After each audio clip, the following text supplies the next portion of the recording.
तो लर्नर्स विज्ञान यानी कि साइंस सब्जेक्ट के एक और नए वीडियो में आप लोगों का स्वागत है। तो लर्नर्स इसके पहले वाले वीडियो में मैंने आप लोगों को साइंस के जो मैट्रिक फाइनल परीक्षा 2023 में होने वाला है, तो 15 फरवरी को क्या है कि आप लोगों का साइंस का यानी कि विज्ञान का फाइनल परीक्षा है। तो साइंस का जो वायरल क्वेश्चन पेपर हो चुका है ना, तो उसको मैंने आप लोगों का जो सेट कोड नंबर जी है उसका 1 से लेकर 40 तक के सभी क्वेश्चन को डील करवा दिया है। तो जो उसका 41 से लेकर 80 तक का जो रेस्ट क्वेश्चन है ना, उसे आज हम लोग इस वीडियो में डील करने वाले हैं। तो पार्ट 1 वीडियो को अगर आप लोगों ने नहीं देखा तो उसका लिंक मैंने डिस्क्रिप्शन बॉक्स में दे दिया है, तो वहां से जाकर आप लोग देख लीजिएगा। और आई होप कि आप लोगों ने 1 से लेकर 40 तक के सभी क्वेश्चन को डील कर लिया होगा। तो जो आज हम लोग 41 से लेकर 80 तक क्वेश्चन करने वाले ना, तो ये सभी क्वेश्चन डिटो आपकी एग्जाम में छपने वाले प्रश्न है। तो सभी क्वेश्चन को याद कर लीजिएगा और वीडियो में शुरू से लेकर अंत तक बने रहिएगा।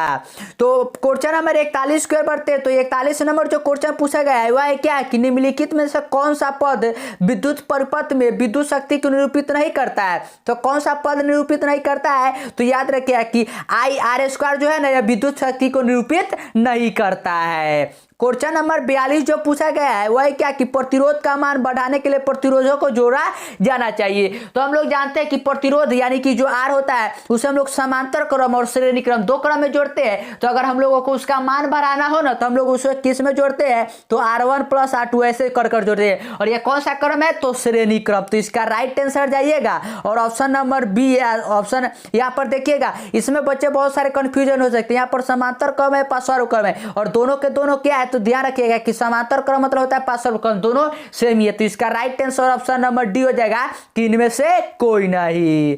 क्वेश्चन नंबर 43 जो पूछा गया है वह कि मूत्र का पीला रंग किस वर्ण के कारण होता है। तो मूत्र का जो पीला रंग होता है याद रखिएगा कि यूरोक्रोम के कारण होता है। तो राइट आंसर बी हो जाएगा।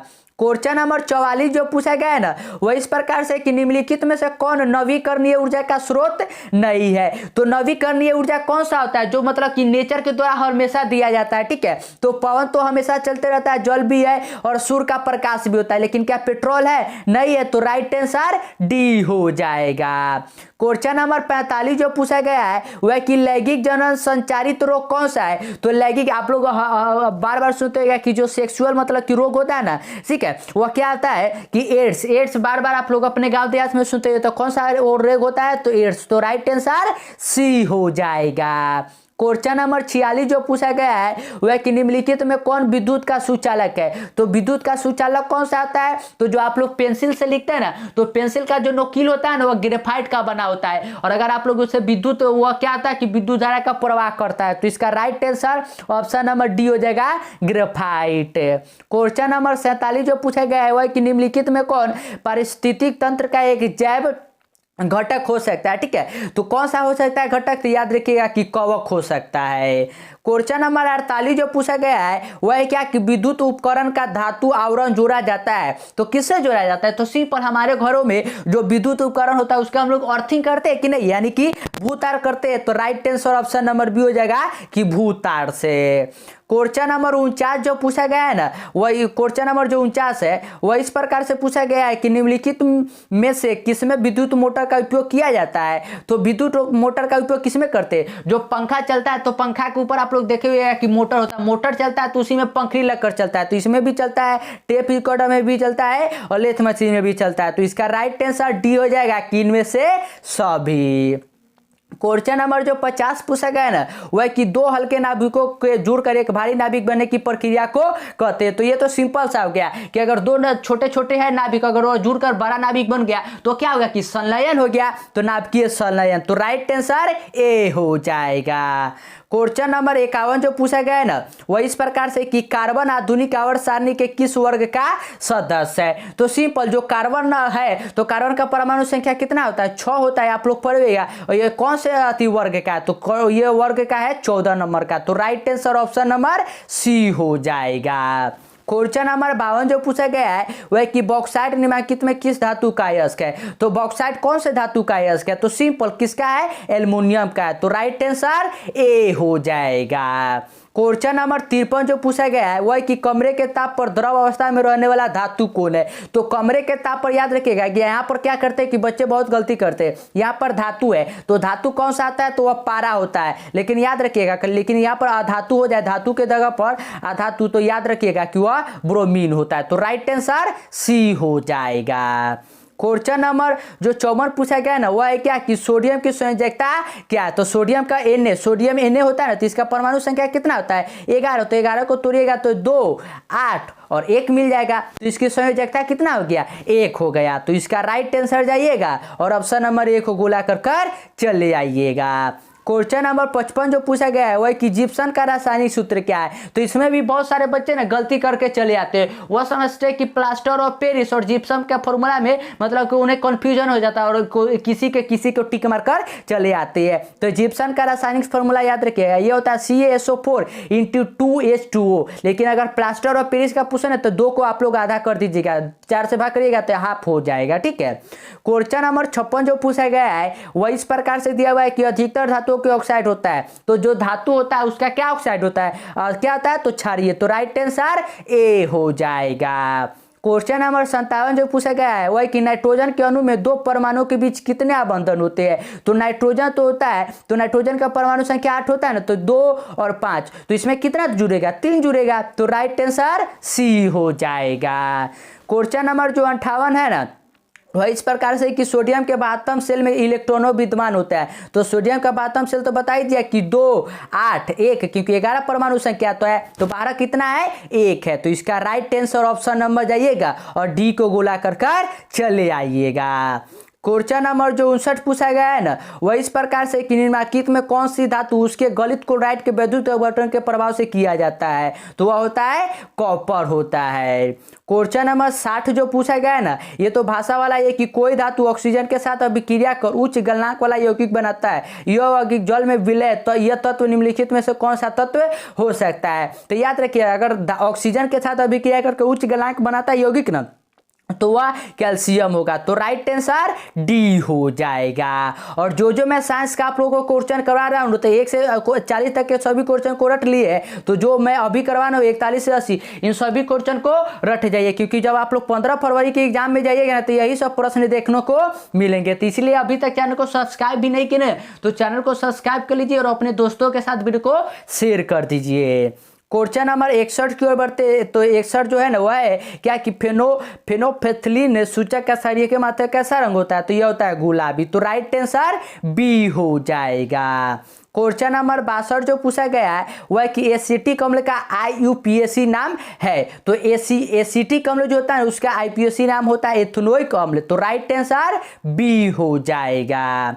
क्वेश्चन नंबर 63 जो है ना वह इस प्रकार से कि निम्नलिखित में कौन सी धातु तनु H2SO4 से अभिक्रिया नहीं करती है। तो कौन सा धातु तनु H2SO4 से अभिक्रिया नहीं करता है। तो याद रखिए कि कॉपर नहीं करता है। तो राइट आंसर सी हो जाएगा।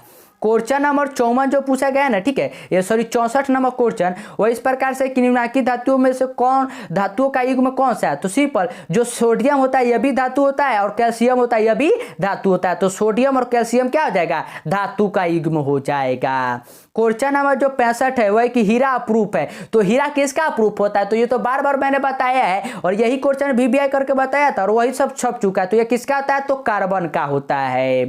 क्वेश्चन नंबर 66 जो पूछा गया है वह कि तांबा यानी कि जो सी यानी कि कॉपर है उसकी परमाणु संख्या कितना है। तो कॉपर का परमाणु संख्या कितना होता है सिंपल कितना होता है 29। तो राइट आंसर डी हो जाएगा। क्वेश्चन नंबर 67 जो पूछा गया है ना वह इस प्रकार से कि ऑक्जेलिक अम्ल पाया जाता है। तो ऑक्जेलिक अम्ल किसमें पाया जाता है। तो ऑक्जेलिक अम्ल हम लोग जो टमाटर खाते हैं ना उसमें होता है। तो राइट आंसर डी हो जाएगा। क्वेश्चन नंबर 68 जो पूछा गया है वह कि निम्नलिखित में कौन सी धातु ठंडे और गर्म जल से अभिक्रिया नहीं करता है। तो कौन नहीं करता है तो F यानी कि आयरन यानी कि लोहा। तो राइट आंसर डी हो जाएगा। क्वेश्चन नंबर 69 जो पूछा गया है ना वह इस प्रकार से कि निम्नलिखित में कौन अम्लगम है। अम्लगम पूछा गया कि अम्लगम कौन है। तो वह होता है कॉपर और जिंक। तो राइट आंसर ए हो जाएगा CU और Z। क्वेश्चन नंबर 70 जो पूछा गया है वह निम्नलिखित में कौन धातु विद्युत का सबसे अच्छा सुचालक होता है। तो विद्युत का जो सबसे अच्छा सुचालक होता है ना, वह याद रखिएगा कि चांदी होता है। कौन सा होता है? चांदी। और चांदी का सूचक क्या होता है? Ag। तो राइट आंसर सी हो जाएगा। क्वेश्चन नंबर 71 जो पूछा गया है वह निम्नलिखित में कौन सी धातु जिंक सल्फेट के विलयन से जिंक को विस्थापित कर सकता है। तो याद रखिएगा कि वह कॉपर कर सकता है। तो राइट आंसर डी हो जाएगा।